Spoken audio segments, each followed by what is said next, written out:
Sveiki.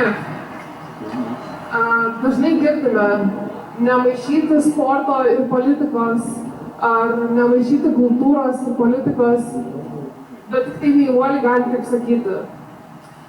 Leonidas Donskis yra pasakęs, pabandykite atskirti skirtingus upių vandenis vandenyne.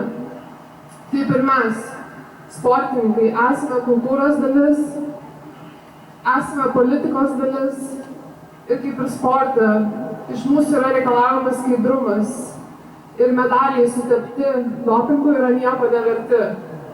Taip ir valdžia pelnyta paminant konstitucinius principus, veikiant antivalstybiškai, skatinant susiskaldymą ir siekiant asmeninės naudos yra nieko verta.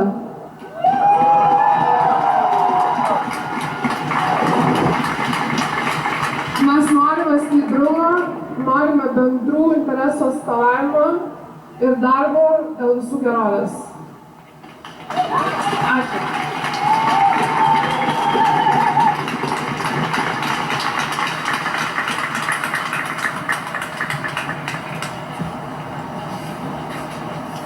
Поможете, dar kartą.